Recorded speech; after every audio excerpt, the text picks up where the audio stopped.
There are seasons when life feels uncertain, when resources feel limited, and faith is tested in the waiting.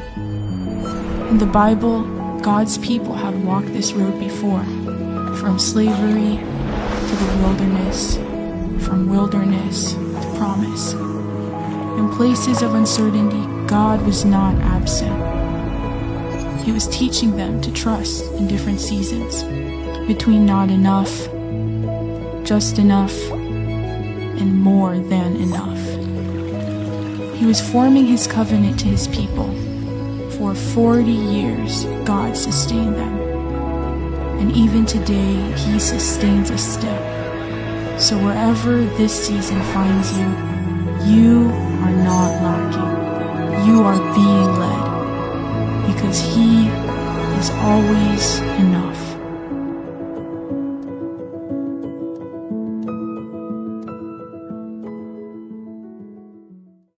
Ayan, I'm so excited for week 2 of our series, Always Enough. And if you were not here last week, we started it Not Enough.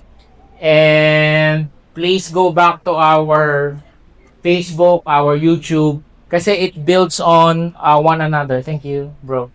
It builds on one another. We cannot just pick. Hindi natin ito pwedeng piliin lang. No? Ito lang, pastor, yung gusto ko. Ayoko na ito. Ganito na nga yung buhay ko eh. Ayoko din ito, sakto lang. Gusto ko laging ganito. But as we've seen in the video, there's a reason in every season. There's a reason why we have what we have right now. And like what I said last week, if we will not learn it, kung di natin ito matututunan, we will miss the point. Right? If you remember last week, I've said that hunger, the desert, it's God's design. It's meant to be a classroom. Kailangan natin matutunan yung tinuturo sa atin ni Lord there, or else we might be stuck there, no, in circles. And I don't want that. I don't want that for you. I don't want that for me. I don't want that for our children. So week 1, we talked about that there are trials in the desert, in the wilderness. But also, right now, papasok na sila sa promised land. Okay? Papasok na sila sa promised land. Eh, hindi nakamukha ng desert. Magkaibang season na to. Kasi may pagkain na. May pagkain na, may titira na sila, may tubig na. Unlike in the desert, there's no water, no food, no shelter, no anything. Now they are inside the promised land. And the mistake is that, kala natin okay na, yay! Finally, makakapahinga na ako, wala nang pagsubok. Only to find out that there's also trials inside the promised land. Ang ganda kasi nitong week 1, okay, sa gaming po, merong mga iba't ibang klaseng games. And there are what you call linear games. Parang Super Mario, linear lang yun eh. Di ba? Ten. Hindi, kahit may pinto doon, pag sinabi ng programmer na hindi ka pwedeng pumasok, hindi ka makakapasok. Yung week 1 was like that. It was linear. It was, and the goal is for you to learn it. One way lang yan. Hindi yan parang open world na ayoko mo nang gawin yun, ito muna, di ba, ganon? Lalo na yung mga sandbox games like Minecraft or Zelda, di ba? Pwedeng wag ka mag-story, gawa ka na lang dyan ng bahay, di ba? Tapos masaya ka na doon. But most of our trials, one way yan, linear.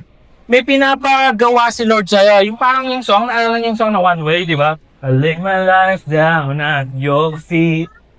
Sumabay sa hangin, ako'y nabatingi sa parang iba na naman yata eh.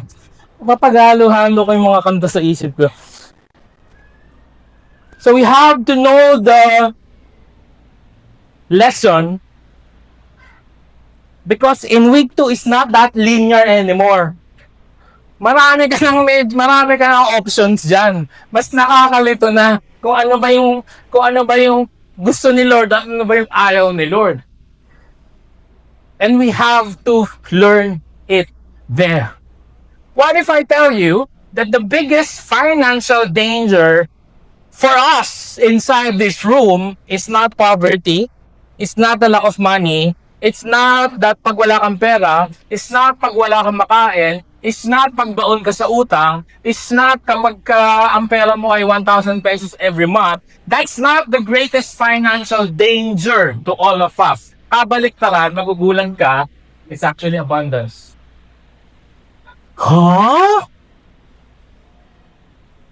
Pag maraming pera, mas nakakatakot pa? Yes! I don't want to get ahead of myself, but you will see later that this is true. In fact, again, the Israelites are going inside the promised land already. There's gonna be sufficiency na. Sabihin nyo nga, sufficiency. Wilderness, wala talaga. As in parang, that's literally isang kain, isang tuka. Right, baliktad. Tama, isang tuka, isang kain. Ano ba tama? Basta manok, okay? Kasi, kakain kayo, tapos, bukas, iintayin mong padala si Lord. And probably we had times in our life like that. Inside the promised land, it's not like that anymore. Right? May sufficiency pa. Ang problema, mga kapatid, that's when we have amnesia. Doon tayo nagkakaroon ng amnesia. Nakakalimutan natin kung saan galing to mga bagay na to. Kala mo ikaw na yun. Sa pagmamahal na kami ni Diego, sa pagmamahal. That breeds pride in our hearts. I pray that we're not gonna be like that as we look at the lives of the Israelites. Stand up, Deuteronomy chapter 8. We're just staying in Deuteronomy 8.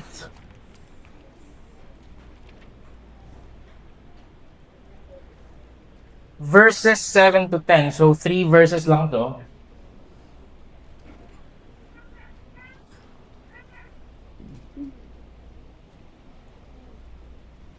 If you're there, say amen.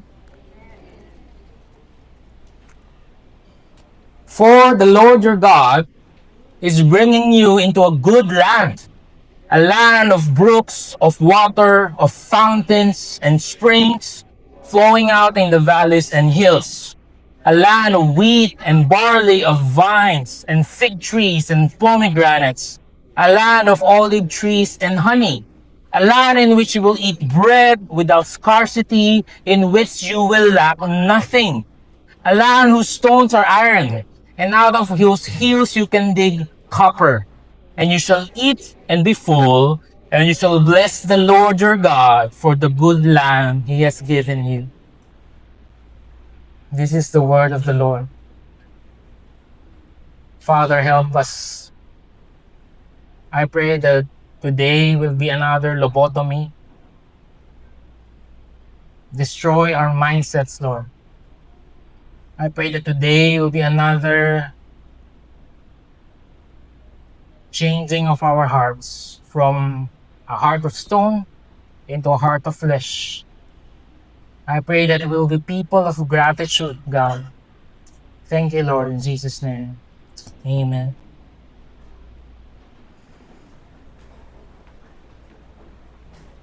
Hindi pa man din, naiiyak na ako. Inaabangan na ni Mariel yung pag-iyak ko kasi sabi niya sa mga staff sa Bethel, hintayin niyo nang gumawa si Pastor Ruby. Di ako iyak ngayon, okay? There's a cycle in the lives of the Israelites. And I think it's our cycle too. Okay? They will need something. Wala silang makain. Moses, pambira naman. Dinala mo pa kami sa Ehipto, sa Desierto para mamatay. Mabuti pang alipin na lang kami sa Ehipto. At least kahit paano merong barbecue doon. Dito wala kaming makain. Alright? You need something. They need something. Of course, God loves us. He's a Father. We will get that something. God provided the manna. And of course, meron namang instant gratitude. Salamat naman. Nagpadala si Lord. Just like last week, di ba? Sasayaw pa sila. Uulan ng pagpapala. Uulan. May tinapay, may mga pandesal na pinadala si Lord. Okay, mamili ka. Gusto mo malunggay, gusto mo cheese, gusto mo ube. And that is for a season, right? God is teaching us to trust Him for that every day. But that blessing, easy forget. And that blessings just become something. That's part of your life na nai-ignore. Okay? Unang araw, ay, ang galing naman ni Lord, nagpapadala ng pagkain. Ay, ay. After a week, ano ba naman yan? Puro ganyan na lang ba? Di na lang mo, ulit na naman yung script. Di na lang mo ba kami dito sa desierto para mamatay? Puro ganyan na lang ba kakainin natin? And then the cycle restarts. They need something again. And then, God is gracious. Sige, magpapadala ako ng kwek-kwek, toknene, ano pa. Nagpadala si Lord ng quails. And then, they felt grateful. Salamat, Moses! Salamat, O Diyos ni Jacob, Israel, at ni Abraham. Salamat!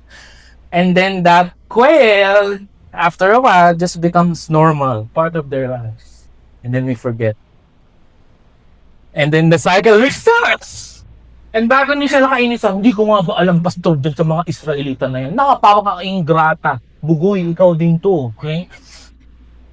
Sample. Ngayon, ang init. Sobrang init sa bahay, di ba? Bakit naman lupot? Wala man lang ba kaming aircon? Bakit naman yung kabiji ko may aircon? Ako wala man lang aircon. Saan naman lang kahit 1.5 ban lang na aircon meron? And then, of course, God loves you. God loves us. The aircon, He will provide. We will get that something. And then, ay, grabe! Yun yung high mo sa video mo that week. Ang high ko after 7 years, may aircon na kami. Sobrang thankful talaga. Naging social bigla no? Nagka-aircon. Kanina, boses kanal no? Ngayon, sobrang thankful talaga kami. Sa, lahat may H sa aircon na binigay ni Lord. And then, that aircon, that blessing, becomes just something that's in our house that we ignore, that's become part of our normal lives. And then we forget. And then we want more. Bakit ba naman kasi sa first floor lang may aircon? Bakit ba kasi wala dito sa second floor? Ano pa naman? Diyos ko naman, Lord, pa naman hirap po. And then you can literally exchange something for anything. Lord, bakit man lang? Sana man lang kahit motor meron kami. Wala na, para di na kami nagko-commute. God gives you the motor. Thank you, Lord. Yun yung high mo. Thank you kasi after 7 years may motor na kami. And then the motor just becomes part of your life. Bakit pa kasi, ba't pa kasi motor lang? Init-init. Sana man lang kotse. Pag binigyan nila ng kotse, bakit ba kasi isa lang yung kotse? Sana ba ng dalawa para hindi ko na iisipin ng coding? Guys, you can exchange literally everything there. This cycle is true. This is amnesia.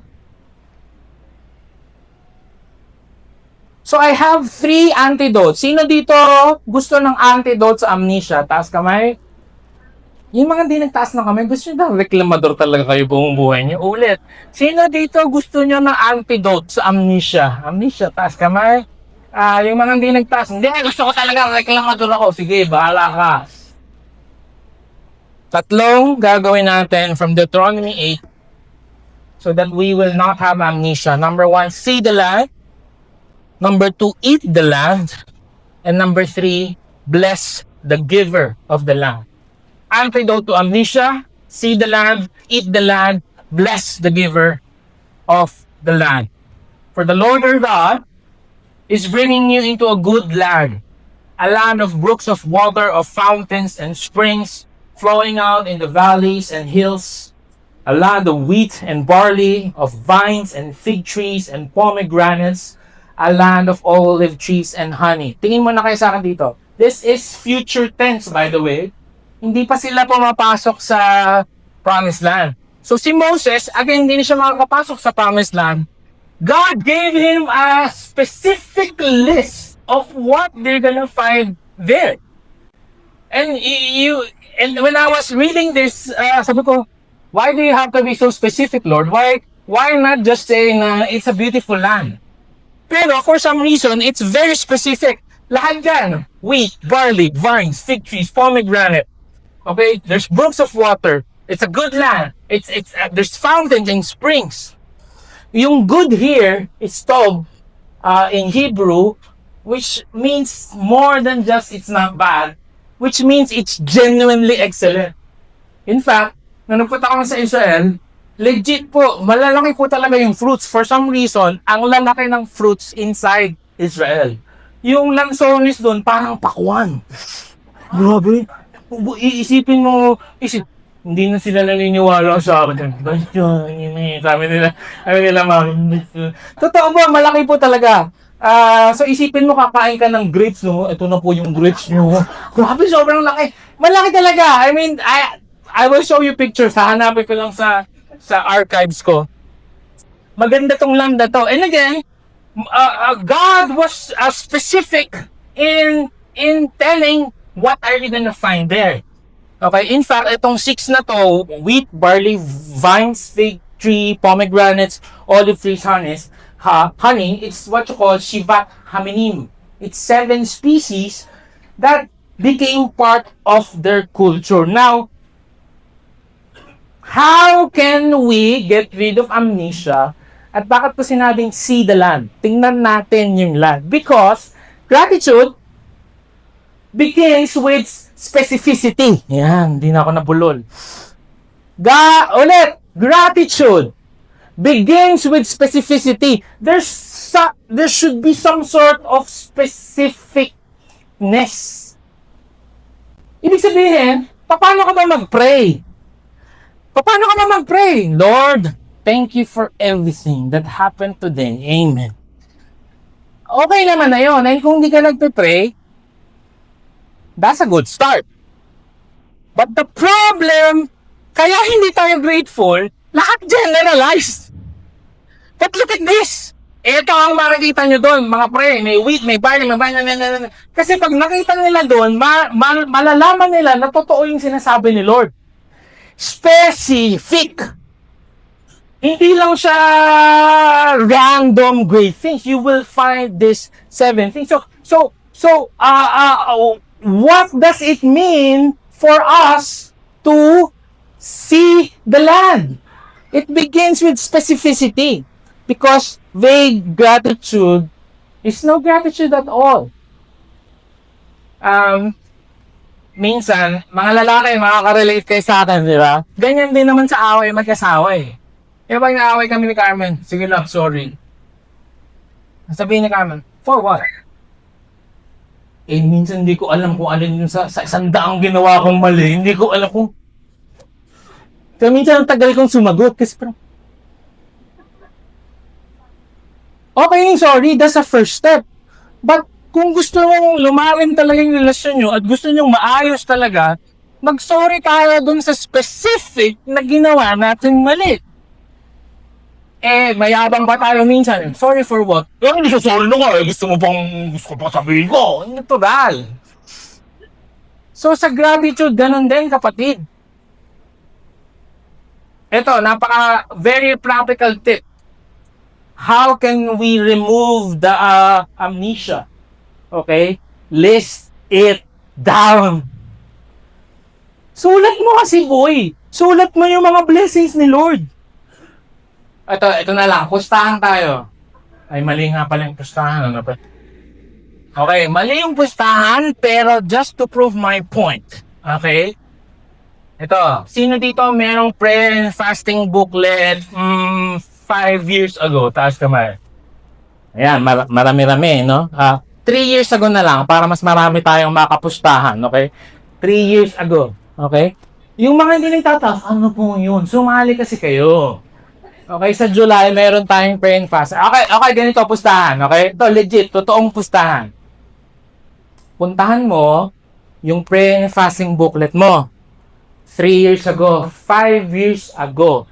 Tapos, nakalista naman doon. Kung nilista mo ng tama, pero kung mali ka pa rin, Lord, I'm praying for everything. Paano ka makakapag-thank you sa mga bagay na hindi specific? Lord, I pray for a wonderful life. Wow! Ganun lang. No, specific. Write it down, okay?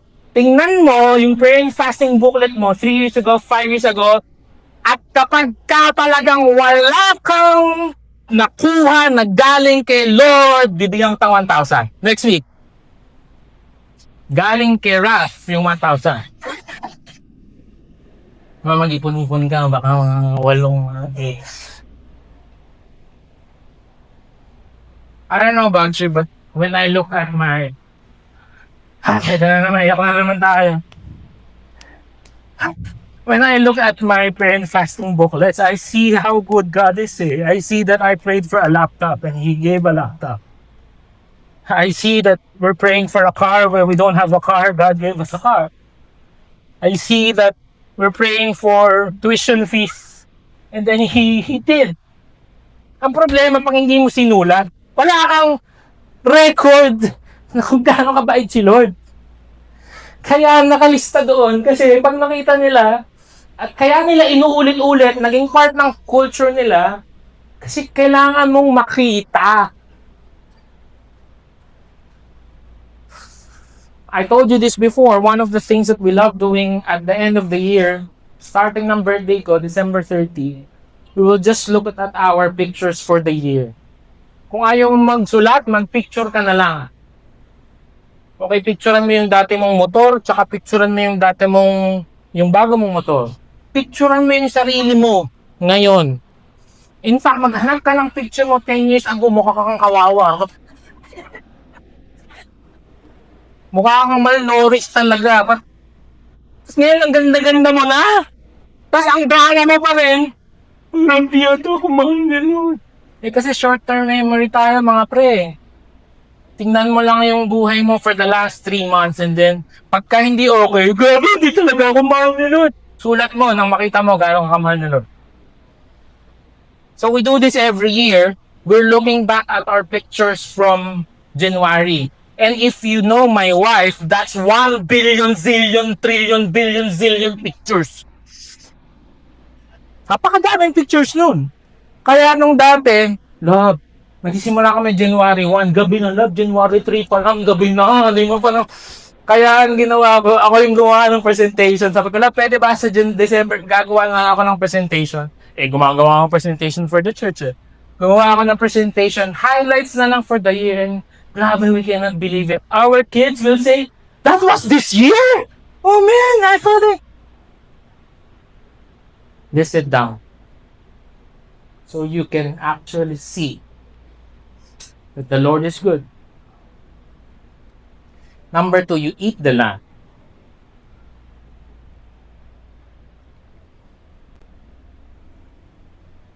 A land which you will eat bread without scarcity, in which you will lack nothing.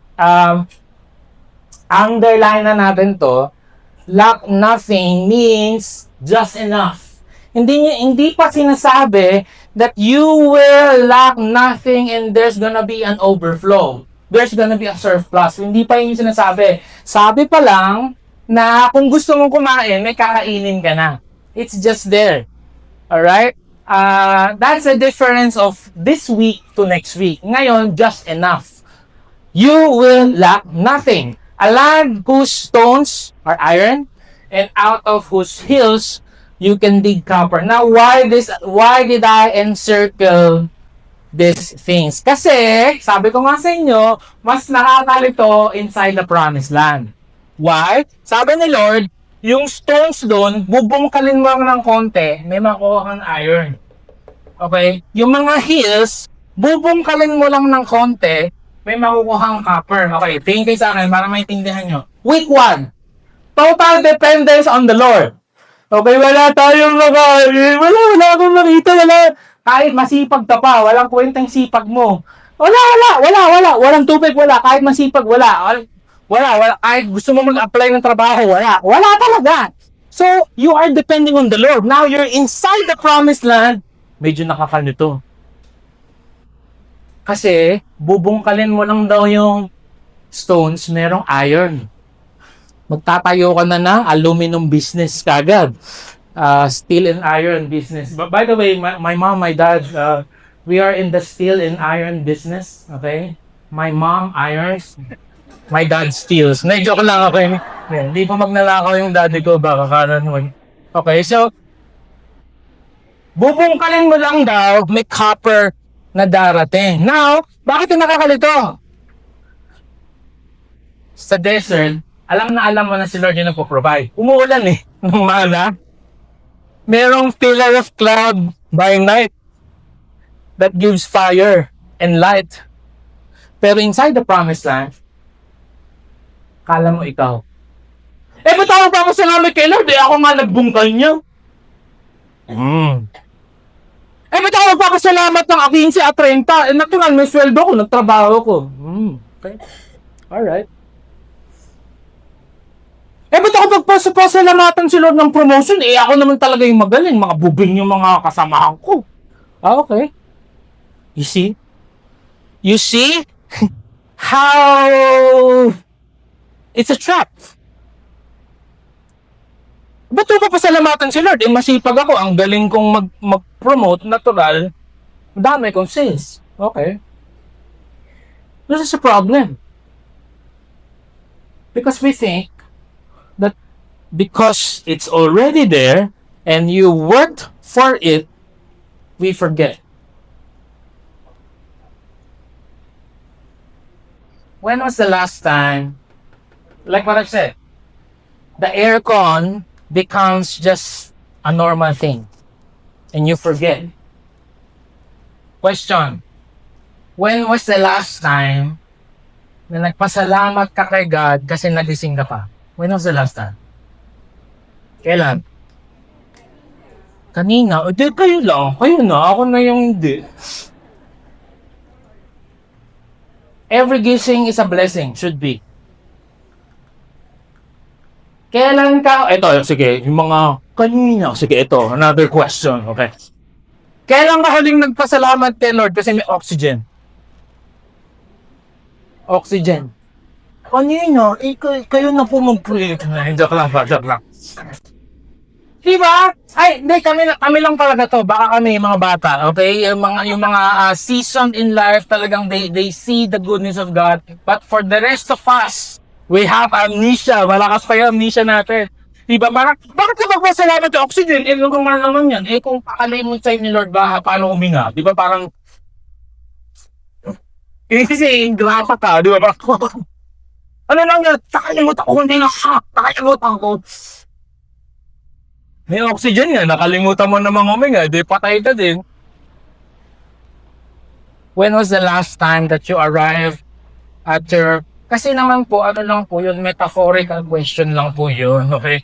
When was the last time that you went home driving at hindi ka na-accident and you said, "Thank you, Lord, you kept me safe." Kanina. Meron pa din, okay? When was the last time that we had a meal and then we ate and we were blessed and we said, "Thank you, Lord." Yung Deuteronomy 8 verse 10, which is this, "So, you do this thou, this land whose stones are iron and out of whose hills you can dig copper, and you shall eat," kaya nga eat the land, "and be full, and you shall bless the Lord your God for the good land He has given you." The Jews, they took that verse, Deuteronomy 8 verse 10. It's called Birkat Hamazon. And I was actually thinking, para mas maganda pala to. Baliktad sila mag-pray. They pray after the meal. Kasi yun yung turo nung Deuteronomy 8 verse 10. Di ba? After you have eaten, you will bless the Lord. Na wala namang problema, gawin natin before and after. Okay ba yun? Gusto naman dudoblehin mo pa. Pambira naman, prayer na lang. Basta tatalangin pa, siya na lang. Grabe naman. Sorry to say this and we repent. Sometimes we forget that He has given us. Number 3, which is the most important, actually wraps it all up, which is the heart of all of this. We bless the giver of the land. Not the gift itself, but the giver of the gift. You shall eat and be full, and you shall bless the Lord your God for the good land He has given you. Yung bless here is barak. You shall barak the Lord. To bless, to kneel, to acknowledge the giver as the source. Yung grammar construction niya is mandatory. Mandatory. Sabi nyo nga, mandatory. Hindi siya emotion, hindi siya feeling. Kasi masyado tayong subjective eh. Pag feel mo mag-thank you, mag-thank you ka. Pero pagka hindi mo feel mag-thank you, di ka mag-thank you. What is that? Lalo na kay Lord. Sabi sa Deuteronomy 10, Behold, the Lord your God belong heaven and the heaven of heavens, the earth with all that's in it. Sino daw may-ari ng lahat? Si Lord, si Yahweh ang may-ari ng langit at ang kalangit-langitan at ang mundo at lahat ng nasa mundo. Yet, sabi nyo nga, yet. Pero, sabi, siya may-ari ng lahat. Yung business ko po, siya may-ari. Oo, sabi dito. Yung mga bank account ko, siya may-ari. Oo, damulag. Siya may-ari according to this. Pati po yung mga napag-ipunan ko. Yes. Pero, yet, the Lord chose your ancestors as the objects of His love. And He chose you, their descendants, above all other nations, as is evident today. Siya yung may-ari ng lahat, pero a reason that I will never understand, He chose me, He chose you, to give you His blessing.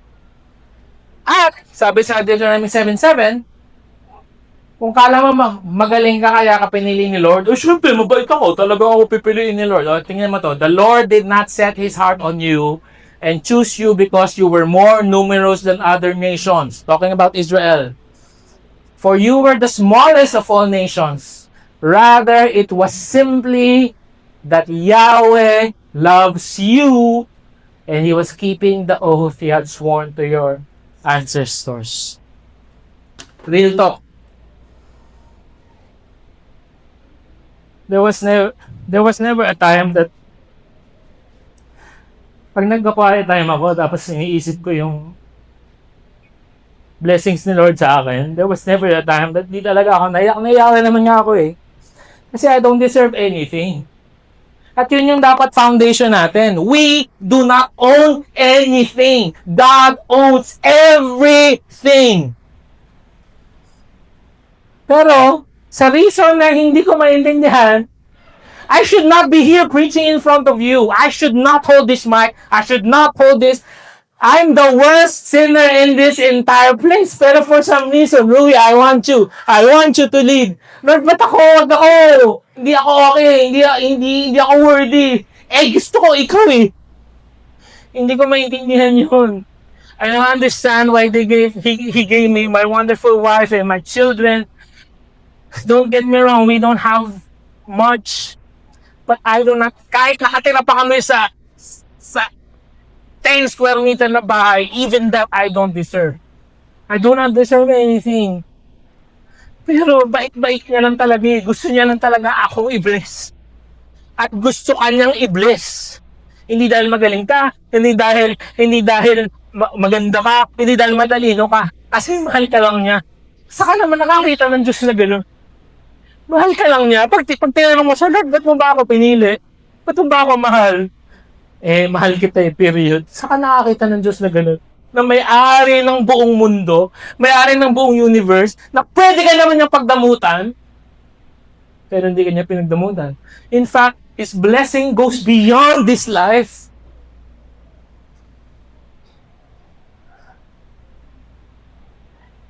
Kaya tayo nagkaka-amnesia if we think that we deserve something.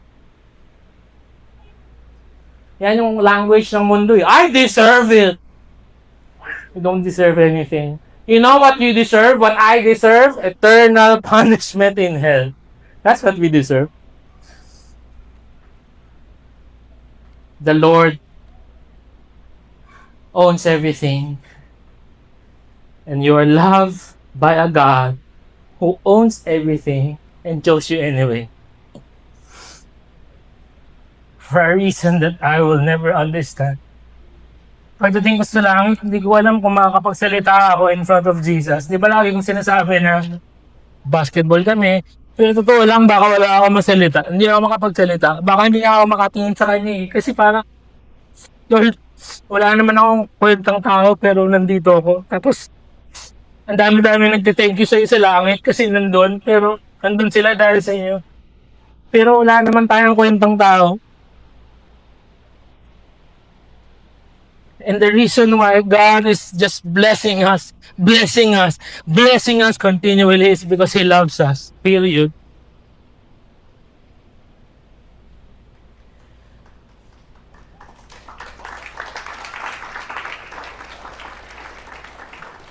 I pray that our heart of gratitude grows, not just to God, but to everyone. When was the last time we thanked the God that the God tuloy at save more? The God that save more. Hindi dahil trabaho niya yun? Hindi. I pray that our church will be a grateful, appreciative church of anyone. Thank you. Thank you for singing, guys. Thank you for serving us. Thank you for opening the door. Thank you. Yan lang talaga ang antidote sa pride. If we will not do that, I will end here.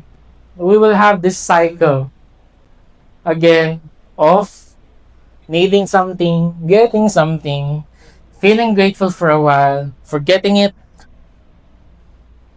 and then want more. See, Howard Hughes, this is a true story, by the way. Howard Hughes is he was the movie The Aviator by Christopher De Leon yata. Christopher De Leon. Ayan. So, nalito na yung mga Leonardo da Vinci daw. Ayan. So, this guy inherited millions at 18. He broke world aviation speed records kasi magaling siyang gumawa ng aeroplano eh. Founded huge aircraft, and because you see sa pangalan pa lang malaki na talaga. It's huge, di ba? He bought the TWA, one of the world's biggest airlines. Today, if he's alive, he's worth equivalent of 11 billion. Yan ang kanyang net worth. Pero, hindi niya ma-break yung cycle. Hindi naman siya nag-church eh. Hindi niya naintindihan. And he began to just acquire. And for some reason, hindi siya maging masaya. So, bumili siya ng mga hotel, bumili pa siya ng another hotel. Parang tayo, di ba? Yung una tayo nakapag-hotel, kahit ba no-star hotel yung ano yung hotel nyo? No-star hotel. Grabe namang no-star, di ba? Kahit ang tigas-tigas nung kama, di ba? Ay, thank you, Lord! Pero nung nasanay ka na, gusto mo na, nagreklamo ka na, ano ba naman yung kama dito? Tigas-tigas! So, naghahanap ka na ng 3-star, naghahanap ka na ng 5-star. Diba, ganun nga tayo, may amnesia tayo. Okay, nung una ka nakapag samyupsal, ay grabe ang bait-bait ni Lord. Until na, ano ba naman to, samyupsal lang, wala bang Vikings? Ganun tayo, pre. Cycle talaga yan. So siya din ganun. Okay? Pero siya mas matindi kasi kaya niyang bilhin yung hotel. Ayoko ng hotel na yan, bibilin ko yung hotel. Ayaw niya yung palabas sa TV, ginawa niya, bilhin niya yung TV station. Ayoko yan, puro Maraklara yung palabas. Okay, so, binili niya yung TV station. Okay, hanggang sa bumili siya ng Lani, Nevada, more land, more airport. Sad, it's a tragedy. Because at the end of his life, because there's still this emptiness inside of him. He sealed himself inside a darkened hotel room. He wore tissue boxes on his feet. He's terrified of germs. He watched the same movie 150 times on loop. Siguro Maraklara nga yung palabas. He refused to bathe. He refused to cut his nails. He died malnourished, weighing 90 pounds on a private jet. What happened? He did not run out of money.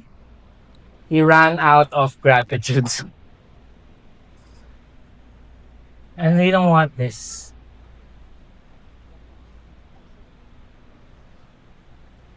Kasi pag nawalan tayo ng gratitude sa Panginoon, sa mga tao, laging parang may kailangan pa rin gawin para sa'yo. And that's a hard life. It's a sad life. I pray that we will be a people of gratitude. Last verse I'm gonna share, then we're gonna respond in worship. No? I love this Proverbs. Proverbs is a wisdom book. But itong chapter 30, the only prayer in the book of Proverbs. And it's not by Solomon. Most of it is Solomon. This proverb is written by Agur. Yun yung pangalan niya. Look at this prayer. It's amazing prayer. Sabi niya, give me neither poverty nor riches. Feed me with the food that is needful for me, lest I be full and deny you and say, who is the Lord? Anong sabi ni Agur? Sabi niya, Panginoon, wag mo akong paghirapin ng sobra. Wag mo akong paghirapin ng sobra kasi ang magiging tanong ko sa'yo, may Diyos ba? Who is the Lord? Sino ba yung Lord? Di ko naman siya nararamdaman. Okay, nakaka-relate tayo doon. Right? Pero on the other side of the fence, he did not ask for so many. Sabi niya, Lord, wag mo rin akong pagyamanin ng sobra. Wag mo akong pagyamanin ng sobra kasi yayabang ako at sasabihin ko, who is the Lord? Galing. Both responses, both same verse, same words, different position in life, but all can fall in that same trap. Who is the Lord? Wag mo akong pagyamanin, wag mo akong pagutumin ng sobra na questionin ko kung may Diyos ba na nag-aalaga sa akin. At the same time, wag mo akong pagyamanin ng sobra kasi makakalimutan kita. Who is the Lord? And I don't want. Bigyan mo ako ng sakto lang. Feed me with the food that is needful for me. In other words, give me just enough, Lord. Give me just enough that I can serve you. And my children, okay na yun. Hindi naman nila kailangan ng sobrang daming magbakasyon. Maybe once a year, okay na yun. You don't have to do it. Iba-iba po yun sa ating lahat. But I pray that we will just find that. As Paul said, that I have learned contentment. I have experienced lack. I have experienced abundance. I have experienced hunger. I have experienced plenty. But I have learned the secret to contentment. Meron man, may mga times meron, may mga times wala. But my prayer, Lord, guard my heart. Close your eyes. In fact, let's do this. If you are grateful for what God has done for you, not just this year, not just this week, not just in the past 2 years, but if you are grateful for what God has given you, pwede ba tumayo ka, palakpakan mo siya, magpasalamat tayo kay Lord, talaga, grabe. Malakasan niyo ba? Kanina, grabe sa NBA, grabe tayo makasigaw parang dito.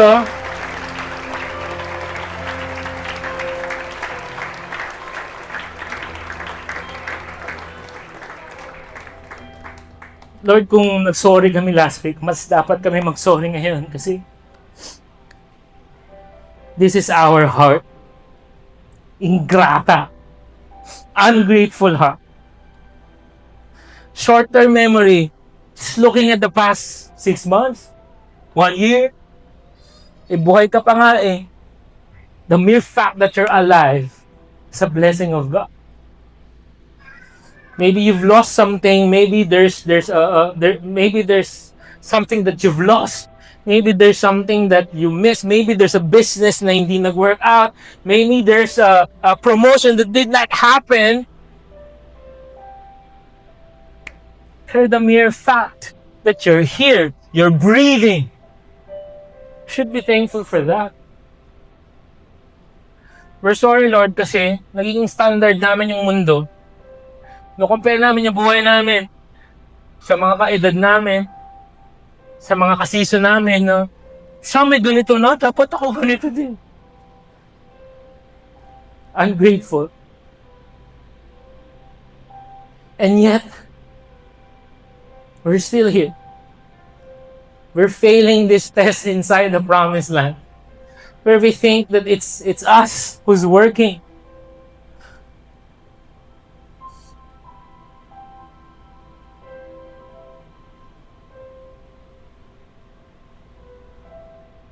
The starting point is knowing that God owns everything. And He loves me, gives me something, blesses me with this life, His children, our car, our house, our friends, this church, our business. Salamat, Lord. I pray, Lord, magiging grateful ka rin. I pray, ilista kasi namin. Ilista namin lahat ng blessing mo. Para hindi namin nakakalimutan kung gaano ka kabuti at kung gaano ka kabait sa buhay namin. Salamat, Lord. I pray for our heart to be transformed. Because it's solid rock right now. Ang tigas. Ang tigas, ang sungit. Give us a heart of flesh that we will be grateful. That we will thank you for every single thing. Kahit ba Jollibee lang kami mamaya after Mother's Day. Yung iba nga walang makain. We should see you in everything and thank you for everything. That's what Deuteronomy 8 verse 10 says. You will eat and be full, and you shall bless the Lord. You shall barak the Lord, for He has given you a good land.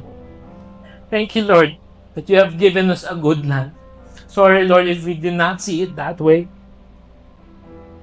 Salamat, God.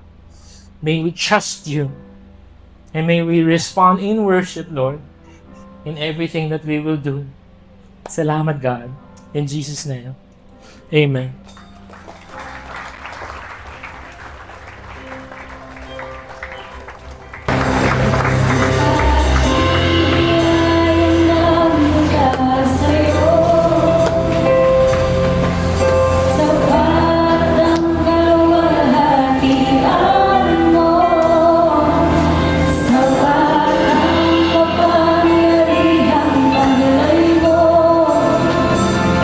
Buong galaw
thank you for being a father to us, Lord, and undeserving people, unworthy, and yet you still chose us, Father. Not because of our qualifications, not because we're good, hindi dahil matalino kami, hindi dahil magaling kami, pero dahil mahal mo kami. So Lord, we thank you for that. The passage of scripture says, look at the birds of the air. They neither sow nor they reap, nor gather into barns. And yet your heavenly Father feeds them. Are you not of more value than they? Lord, thank you. Kasi kahit ganito kami, kahit nakakalimutan namin pasalamatan ka, pinipili at pinimili mo pa rin namin dahil ikaw ang Ama namin, Panginoon. So Lord, we thank you for that. Thank you for being mindful to us, Father. So Lord, help us be mindful to you as well, to the things that you give us, Father, to the things that you have placed us in, Lord. When was the last time we looked out there and say, Lord, thank you for putting us in this place. Thank you for a roof over our heads. Thank you for the people around us. Thank you for the relationships we have. Thank you for all the blessings that you give us. So Lord, help us be mindful. Lord, we repent if we have been ungrateful. And Lord, from this day on, may we always be in true to you, Father. May our hearts reflect what your heart is, Lord. In Jesus' mighty name we pray. Amen and amen. Come on, let's give God a mighty clap of praise.